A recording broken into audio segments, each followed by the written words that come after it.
Today we are going to continue with our topic, plane geometry. We look at bearings. We also look at elevation and depression. We look at plane mensuration. We start our discussion with bearings. The first bearing we are going to discuss is called the compass bearing. And the compass bearing uses the four cardinal points. These are the four cardinal points: the north, the east, the south, and the west.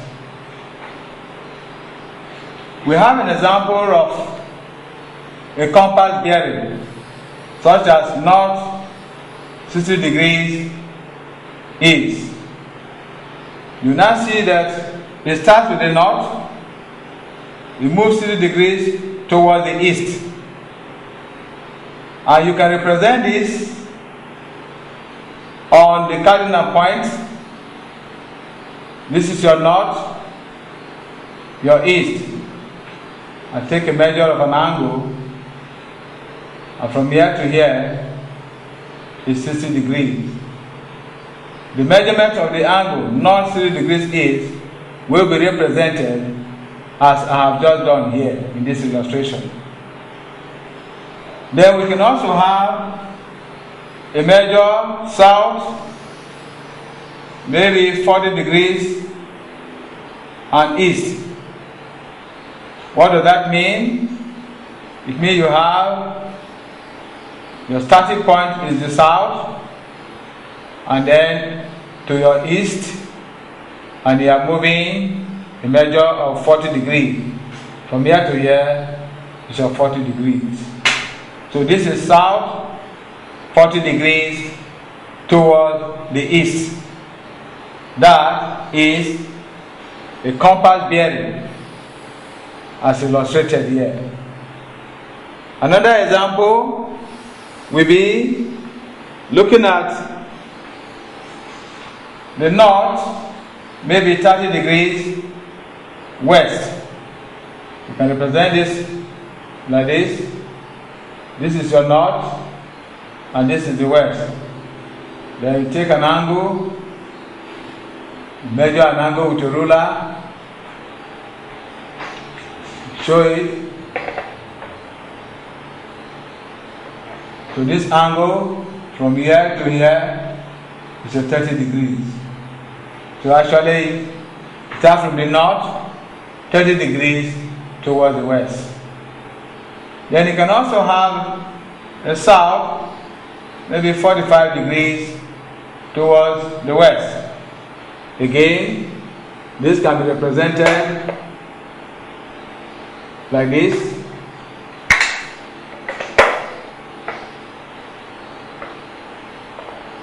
And then you measure the angle. So this is our south, and this is our west, and this angle from the south, you measure 45 degrees. So this is compass bearing. The second type of bearing we are going to look at is the true bearing. True bearing.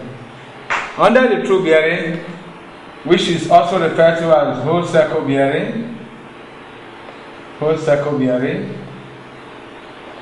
or we also refer to it as a three-figure bearing.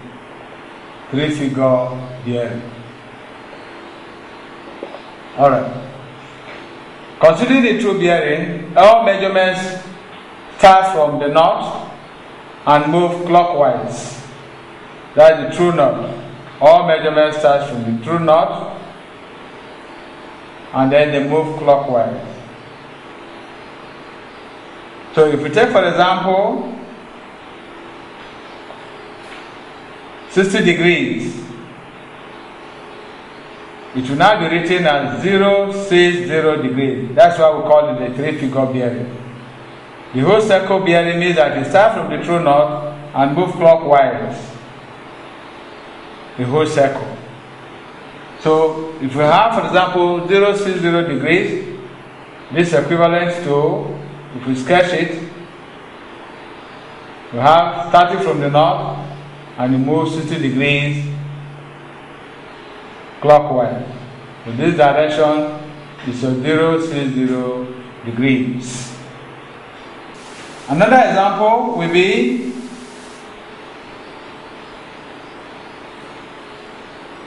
assuming you are told to sketch this bearing, let's say 105 degrees. 105 degrees will be represented as follows. This is your true north, and then you take in 105 degrees. So you cover from here to here, you have covered 90 degrees. So the fraction remaining, which is 15 degrees, and this is the bearing, 105 degrees. Similarly, you can talk about 200 degrees, and this will be represented as this. Starting from the north, you're moving down here, you have covered 180 degrees, there's a remaining fraction, 20 degrees. So you are here. So this measurement is 200 degrees. Take note, this is now 180 degrees plus your 20 degrees in this place, giving you the 200 degrees. Similarly, we can take 305 degrees, and this will be represented, this is your true north. Always indicate the true north and with the arrowhead. So you are taking a measurement from here, you have covered 270 degrees. The remaining fraction will be 35 degrees, so you move a little bit and then a straight line here. So this is the bearing, 305 degrees represented accordingly. You observe in this case that the 305 degrees is actually the same thing as 360 degrees and move minus 55 degrees. In other words, I can have it, this is my north, and I can move backward to the west, and I have this. So from here to here is 55 degrees, which is also equivalent to 305 degrees. You can see it the way I have done it now. So from here to here, it's like moving from here to here. That is the idea. So this represents your true bearing. Take note that all measurements of a true bearing start from the north and moves clockwise direction. Let us now look at the relationship between the two bearings.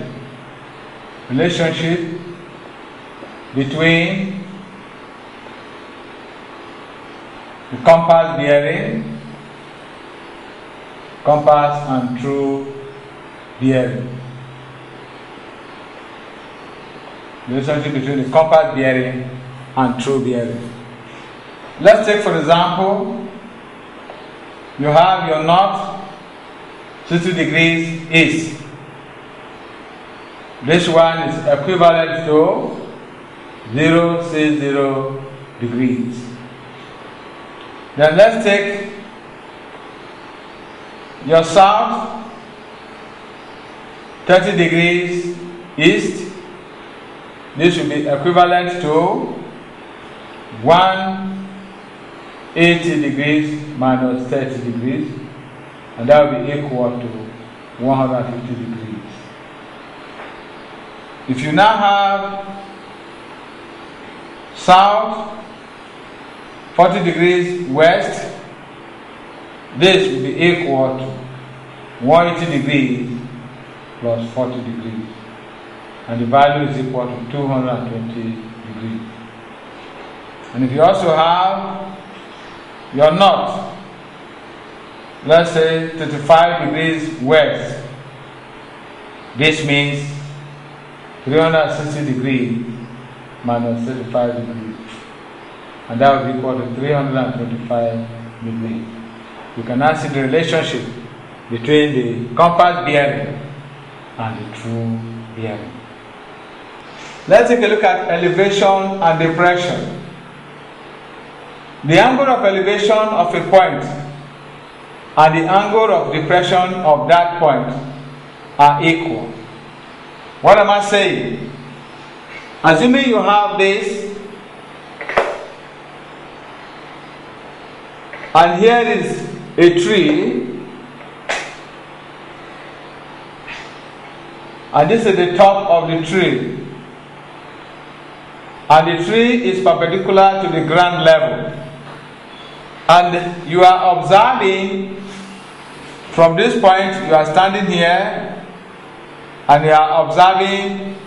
Actually, you are not standing in this form. Let's say you are standing here and you are observing the top of this top here. Observing the top. Here is the height of a young man observing the top of a tree. The eye level is here, and this angle measured by a clinometer is maybe theta degrees. This is called the angle of elevation. Let us actually use E to represent it. E degrees. E representing elevation of the top. Incidentally, somebody can still be at the top, like somebody who is on top of a tree and is looking at the man here, looking at the head of the man here. So we have the eye level will not depress. I will call it the angle of depression. You will realize that this eye level and this eye level, they are parallel. In other words, the angle of elevation and the angle of depression, they are equal. So here we have E degrees is equal to D degrees. What we are going to be doing later, solving problems involving elevation and depression, is you can be asked to find the height of the tree. You can also be asked to find the distance from the tree to the base where the measurement is being taken. In short, you can be asked to find even angles or the length of the triangle that is usually formed, which are then results to be using either Pythagoras theorem or the trigonometrical ratio to solve the problem. Now we look at plane majoration. Plane majoration. In this concept, our interest is the area of plane shapes.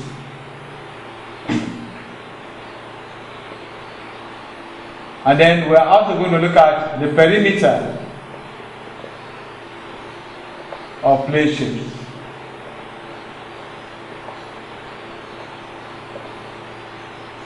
We will also discuss problems involving scale factor. And then, of course, area factor. You will recall that in a rectangle, for example, you talk about the area as the length times the breadth. Then, of course, you have a circle, and you say the area is in a circle. The area will be is represented by pi times r squared. Here is a rectangle. This is the length, this is the breadth. Here is the circle with the center and the radius. And you find the area of this circle. We shall deal with some of these problems using examples. In scale factor, we take a look at, let's say we have a triangle.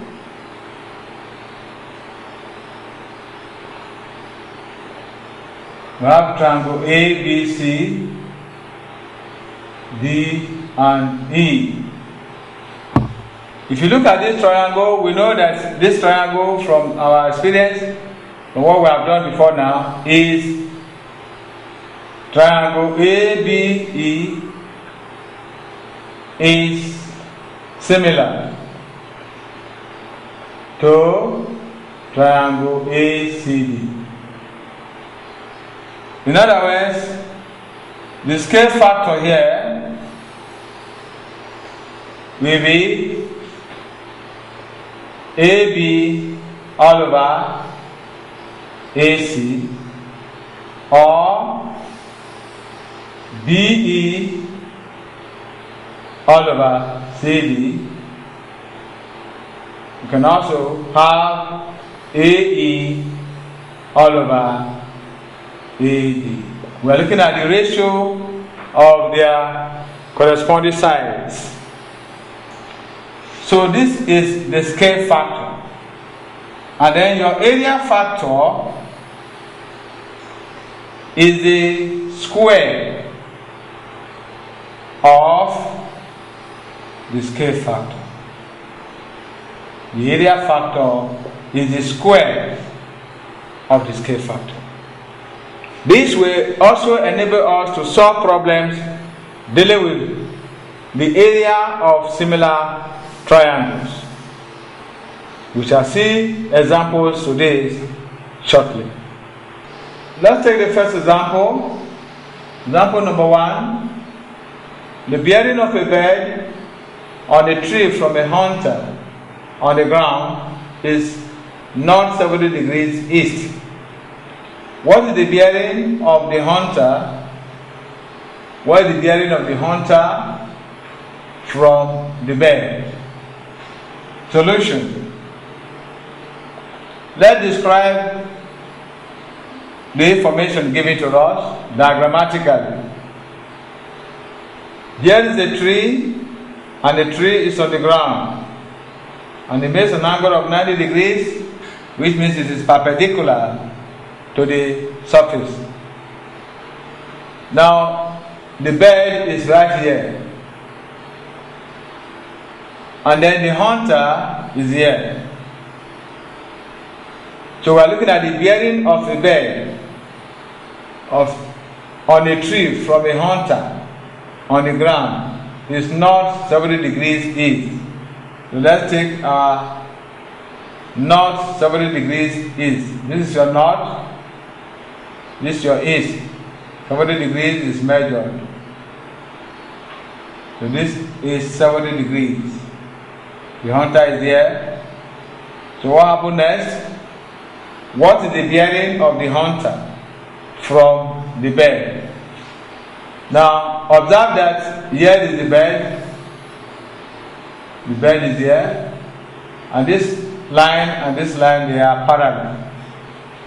So this angle is alternate to this angle.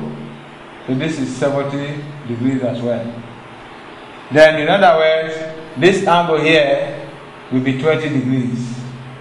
Because this is a right angle, this is a right angle, which is 90 degrees. So, and this angle, they are also alternate angle. This is now 20 degrees. So what do we now have? We are asked to find the bearing of the hunter from the bird. So we're looking at this from here to this point, from here to this point, the bearing. So this bearing is the same thing as writing bearing of H from B is equal to 180 plus 70, and that is equal to 250 degrees when you use the true bearing. But if we are using the compass bearing, we have, this is the south towards the west, 70 degrees alternate. Or we write south, 70 degrees west. And because the problem was given to us using compass bearing, this will be the most appropriate solution to this problem. Although this is also correct, if you are asked to write down your answer using the true bearing format. Number 2, the bearing of a point Y from S is 035 degrees. What is the bearing of S from Y? Solution. Take note, they said the bearing of a point Y from S. Our starting point is S. Make a cross there. And then take your bearing. So remember, starting from the true north, this angle is 35 degrees. Then you are here, location Y, and that is also the true north. You are asked now to find the bearing of S from Y. So to get to this line that connects Y to S, you must move from the north up to this point, that is 180 degrees. Then remember that this angle and this angle, they are alternate. So this is 35 degrees. So if you complete it up to this point, you now have that the bearing of S from Y will now be equal to your 180 degrees plus the 35 degrees. And that will be equal to 215 degrees. The whole circle bearing. We look at example number 3. In the diagram below, PQ is parallel to SR, PS is 7 centimeters, PT is 7 centimeters, SR is 4 centimeters. Find the ratio of the area of QROST to the area of PQROS. We have option A, 56:77, option B, 56:105, option C, 28:105, option D, 28:4:9. Here is the diagram describing the information there. PQ is parallel to SR, and then we have your PS is 7 centimeters, your PT is 7 centimeters. Remember that it is not drawn to scale, so that is why you look at the length from here to here, and the length from here ordinarily looks different, but it is not drawn to scale. The representation is what is important in this case. Then we also have your SR to be 4 centimeters. Now, our solution, we start thoughts. Observe that we are told to find the ratio of the area of QROST. This is QROST. This is a parallelogram. So we have parallelogram QROST. And then what is the area of this one? So the area is equal to the base times the height. The base times the height. And in this regard, the base here is your 4 centimeters and the height is 7 centimeters. And that will give you 28 centimeters squared. That is the area of the parallelogram QROST. We shall now look at the area of PQROS. You will now observe again that PQROS is a trapezium. So we apply the formula for finding the area of a trapezium, which we know is half of the sum of the two parallel sides, that is 4 plus 7 plus 4 again, because SR is equal to TQ. the opposite sides of a parallelogram. So here is going to be 4 plus 7, which is 11, and here is another 4, that will give us 15. Then we multiply it by 7 and divide by 2. So let me put it down as I have said. As I said earlier, area of trapezium PQROS is equal to half of A plus B times H, where A and B are the two parallel sides and the H is the height. This translates to half of 7 plus 4 plus 4 times 7, which eventually gives you half times 15 times 7 and 105 all over 2. Now, our interest is to find the ratio of QROST to PQROS. Here, the area of QROST is 28 and the area of PQROS is 105 over 2. Therefore, if you multiply all through by 2 by way of clearing the fractions, 2 times 28 is 56 and 2 times 105 over 2 will give you 105. This now is the ratio of their area, and the option B is the correct option. Let's take a look at example number 4. The ratio of the areas of similar triangles is necessarily equal to the A, ratio of the corresponding sides, B, the ratio of the squares on corresponding sides, C, the ratio of the corresponding heights of the triangles, D, the ratio of the corresponding bases to the heights of the triangles. Our solution. Let us recall similar triangles.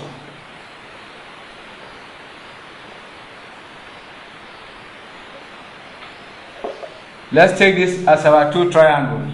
Triangle A, B, C, P, Q, and R. Now let's take this side corresponding to this side corresponding to this, and then this corresponding to that. As we have this, since these two triangles are similar, triangle ABC is similar to triangle PQR. This means that their corresponding sides, AB corresponds to PQ, BC corresponds to QR, and AC corresponds to PR. Their ratios are said to be equal. So in other words, we can write that our AB all over PQ is equal to our BC all over QR is equal to our AC all over PR. Alright. This is also what we refer to as the scale factor. The scale factor is equal to AB over PQ or BC over QR or AC over PR. Now usually we talk about the area of similar triangles. So the area of similar triangles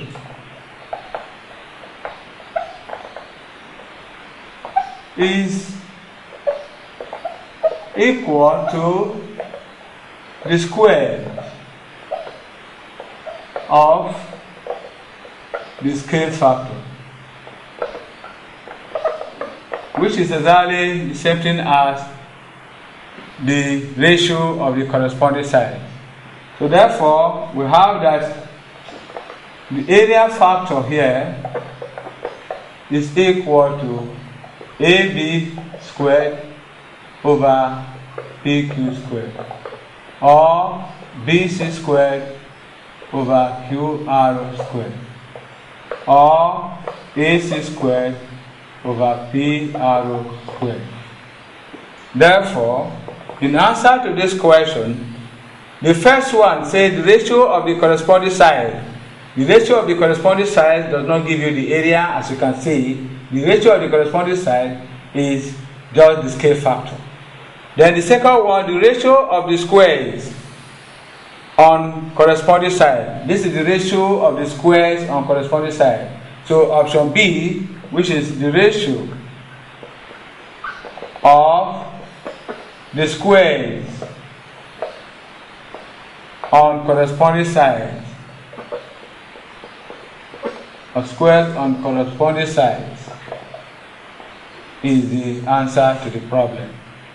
So when you talk about the ratio of the areas of similar triangles is necessarily equal to the ratio of the squares on the corresponding side.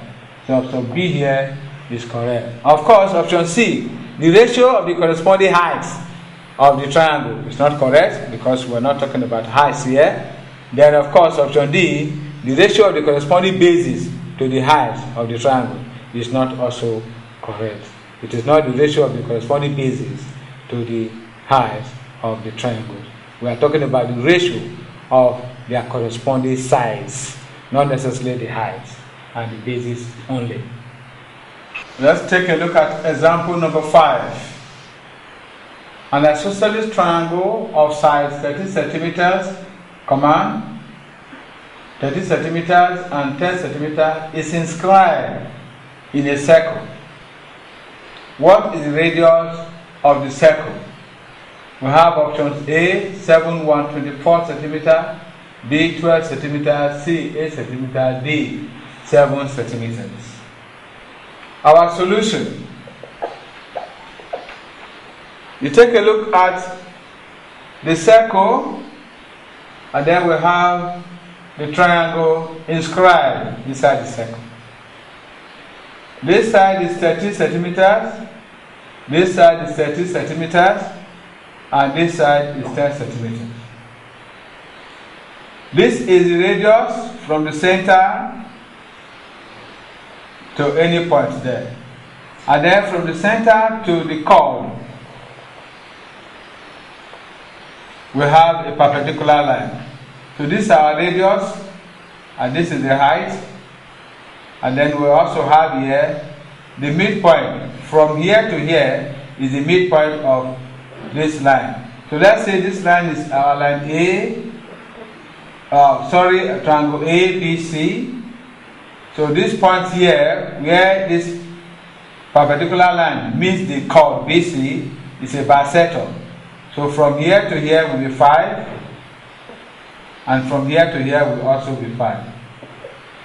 Now, having said that, we are required to find the value of R, which is the radius. Now, observe again that from here to this point, this is the height of the triangle, and then from here to here is also the radius. So we now have that from here to here, which is radius, from here to here, which is the height of this triangle, all this and this one together added up to give us a right angled triangle. So we have something like this.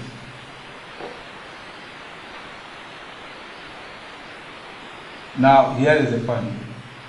This is our radius. Sorry, this is our 13.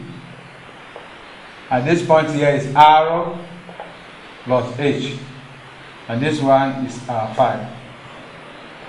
So how do we now find the value of R and the value of H? We shall now apply Pythagoras' theorem to find the value of R and H. So from what we have here, from this description, by Pythagoras' theorem, by Pythagoras' rule or theorem,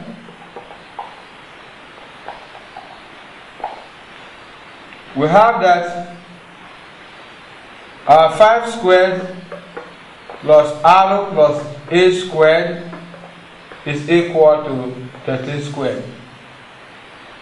In other words, from here we have that our R plus A squared will be equal to 13 squared minus 5 squared. So this means that our arrow plus a squared is equal to 13 squared minus 5 squared is 12. Remember, this is 13 minus 5 and then 13 plus 5.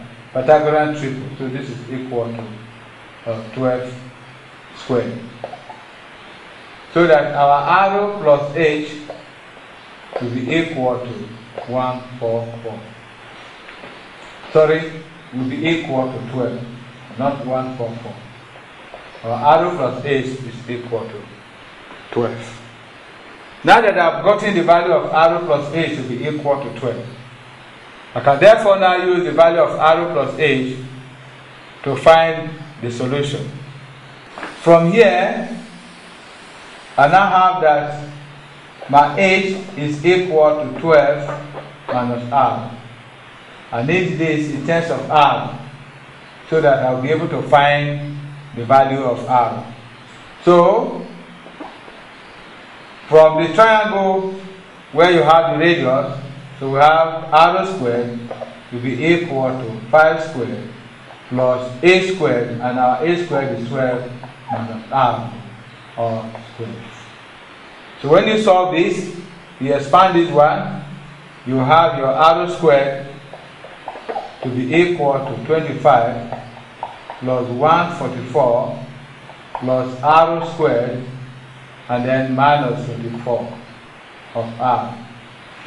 Minus 24r. So let's see what with this. Your r squared minus r squared will go. So you have 24r will be equal to, adding this together, you have 169. So that our r is equal to 169 all over 24. 169 all over 24. If you divide this, you will have 7 whole number 1 over 24, which is option A as far as this problem is concerned. So option A is the solution to the problem. Example number 6. In the figure below, find the area of SYZW.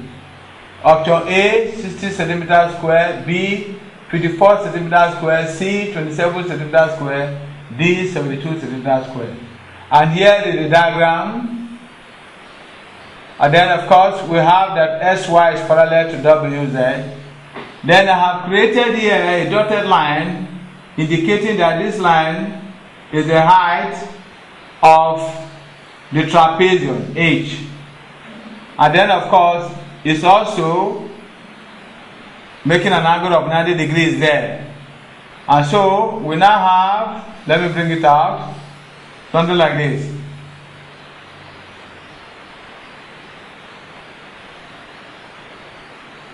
Okay, so this is the height. This angle now will be 60 degrees. This side is 6. And then we are required, this angle will also be 30 degrees. Whichever one you like, you can now use to find the value of the height. You can use this angle or you use this angle. Assuming we are using this angle, we now have that h all over 6 is equal to the sine of 30 degrees, opposite over hypotenuse. And we know that sine 30 is half. It therefore means that the height we are looking for is 6 times half, and 6 times half is equal to 2. 6 times half is equal to 2. Now that I know the height of this trapezium, I can find the area. So the area of the trapezium, area of SYZW, will be equal to half the sum of the parallel sides, which is 8 plus 10, and then times the height, and the height we got now is 2. And eventually we have the answer to be equal to 18 centimeters squared. Incidentally, none of the options agrees with what I have here, so we need to modify our solutions, our answers. The options there, none of them satisfy this. So let's modify our options. And let's say option D. is 18 centimeters squared, which should be the correct answer, option D in this case. Example number 7. A cubeboard has a diagonal of length 9 centimeters and a square base of side 4 centimeters. What is the height of the cubeboard? We have the options A, B, C, and D with their values stated. Our solution. We are talking about the cubeboard, and the longest diagonal in the cubeboard, D squared, is equal to L squared plus L squared plus L squared. Because in the cubeboard all the sides are equal, and we are representing that by L, while the diagonal is represented by D. Here you are given that the diagonal is 9, so we have 9 squared, and because it's a square base of 4 centimeters, so 4 squared plus 4 squared plus another L squared. In this case, we are looking for the height. So invariably, this becomes 81, 16 plus 16 plus L squared. And of course, this means 81 minus 32 equal to L squared. If you subtract this, you have the value here will be 9, and if you subtract this, you have 49 equal to L squared. Therefore, we have L to be equal to the square root of 49, and this is equal to 73. I have just made an assumption here that the height, because they said it's a square base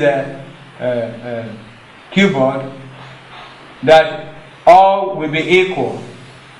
But at the end of the day, we discover now that the length, or rather the height, is different. So it doesn't matter whether I've written L here, our L can be substituted for the height. Therefore, the height of the cubeboard, the height is equal to 7 centimeters. So note that in a situation where we talk about the cubeboard, our D squared is actually equal to L squared plus B squared plus A squared. Where L and B they are equal, as the case above, they will substitute accordingly. But this is the general formula for finding the longest diagonal of a cubeboard or a cube. Example number 8. PQROS is a parallelogram with area 50 centimeters squared, and the side PQ is 10 centimeters long. T is a point on ROS, and TF is the altitude of the triangle TPQ. Find TF. A 10 centimeters, B 12.5 centimeters, C 8 centimeters, D 5 centimeters. Here is the diagram describing the E formation above. We have here the parallelogram PQROS, and we are told that the area of the parallelogram is 50 centimeters squared. And we have also been told that TF is the altitude, which is the height of the triangle, which is also the height of the parallelogram. In this sense, therefore, our solution to find the area of a parallelogram, so we write area of parallelogram PQROS is actually equal to the base times the height. Now, here our base is PQ, which is PQ times TF, and they said the area is equal to 50 centimeters squared. Now we already know our PQ to be 10, multiply this by your TF, and that is equal to 50. Therefore, our TF will be equal to 50 divided by 10, and the value is equal to 5 centimeters. So the value of TF is 5 centimeters. Option D is the solution to the problem. Example number 9. Here is a figure, and in this figure we have P PSRO as a semicircle, and then we have PTRO as a triangle. So we are told that PQRO is the diameter of a semicircle ROSP with center at Q and radius of length 3.5 centimeters. If QPT, angle QPT is equal to angle QROT and is equal to 60 degrees, find the perimeter of the figure PTROS. You are told here that pi is equal to 22/7. We have option A 25 centimeters, B 18 centimeters, and C 36 centimeters, D 29 centimeters. Now our solution. First of all, we will find the arc PSQ. So we have arc PSRO, which is half of the circumference of that semicircle. I mean that's the entire circle, half of the circumference. So and that is, to find the circumference is pi times diameter, and then half of it divided by 2. And our pi is 22/7. Our diameter, radius is 3.5, so diameter will be 7. And then this is divided by the 2. D2 here is the value of 2 here, that I put down here now. So if you if you cancel this, and then you cancel this, you have 11. So the first answer is 11 centimeters. Now, that is for the semicircle. We observe that our triangle PTR, this triangle here, is an equilateral triangle. Reason, this angle is 60, this angle is 60, therefore this angle will be 60. Sum of the angles of a triangle. And if from P to R is 7 centimeters, then all the other sides are also equal to 7 centimeters. So we have here that triangle PRT is equilateral. It's equilateral. Therefore, the side PT is equal to the side TR, and each one is 7 centimeters. So we have now that the perimeter of PTROS will be equal to PSRO, which is the arc. So we have PSRO plus our PT plus our TR. If you add this together, our PSRO from what we did was equal to 11, and then plus 7 plus 7. The result of this will be 18 plus 7, and that is 25 centimeters. And that is option A as the answer to the problem. Option A. Example number 10. We have another figure for us here to consider, and here we have that in the diagram QR is parallel to TS, and that QRO ratio TS is equal to 2 to 3. We have to find the ratio of the area of triangle PQRO to the area of the trapezium QROST. And we have option A, B, C, and D. Now, what is our solution? First of all, we will find the area of triangle PQRO vis-a-vis the area of triangle PTS. So we have area of triangle PQRO all over the area of triangle PTS. The ratio, of course, is 2 all over 3 all squared. Remember, the scale factor squared gives you the area of the similar triangles. And this will give you 4 all over 9. Now, we need to find the area of the trapezium based on this. So, area of the trapezium, which is QROST, will be equal to the area of the triangle, which is of the bigger triangle, minus the area of the smaller triangle, and that will give us 5.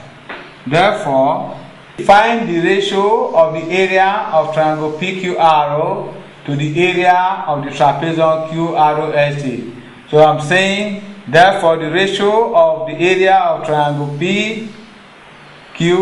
PQRO to the ratio of the area of the trapezium, which is QROST, will be equal to 4 all over 5, written as 4 to 5. And one of the options there, which is option B, is the correct option. Exercise for the day. Question number 1. If a circular paper disc is trimmed in such a way that its circumference is reduced in the ratio 2 to 5, in what ratio is the surface area reduced? The options are A, 8 to 125, B, 5 to 2, C, 8 to 25, D, 4 to 25. Question number 2. Two triangles have the same area if A, two sides in one triangle are equal to two sides in the other. B, three sides in one triangle are equal to three sides in the other. C, two angles in one triangle are equal to two angles in the other. D, three angles in one triangle are equal to three angles in the other. Question number 3. A square of cardboard is taped at the perimeter by a piece of ribbon 20 centimeters long. What is the area of the board? A, 20 centimeters square, B, 25 centimeters square, C, 36 centimeters square, D, 100 centimeters square. Question number 4. Which of the following statements is wrong? A, if a triangle is equiangular, then it is also equilateral. B, if a triangle is equilateral, then it is also equiangular. C, if two triangles are congruent, then they are also similar. D, if two triangles are similar, then they are also congruent. Question number 5. In triangle XYZ, XY is equal to 3 centimeters, SZ is equal to 5 centimeters, and YZ equal to 7 centimeters. If the bisector of XYZ meets SZ at W, what is the length of SW? A, 1.5 centimeters, B, 2.5 centimeters, C, 3 centimeters, and D, 4 centimeters. Question number 6. The bearing of a bird on a tree from a hunter on the ground is north 72 degrees east. What is the bearing of the hunter from the bird? A, south 18 degrees west, B, south 72 degrees west, C, south 72 degrees east, D, south 27 degrees west. Question number 7. A square tile has side 30 centimeters. How many of these tiles will cover a rectangular floor of length 7.2 meters and width 4.2 meters? A, 336, B, 420, C, 576, D, 720. Question number 8. A rectangular piece of cardboard measures 7.2 meters by 4.2 meters. How many circles of diameter 6 centimeters can be cut from this piece of cardboard? A. 84, B. 840, C. 8,400, D. 84,000. Answer to question number 1, option D. Answer to question number 2, option D. Answer to question number 3, option B. Answer to question number 4, option D. Answer to question number 5, option A. The answer to question number 6, option B. Answer to question number 7, option A. Answer to question number 8, option C.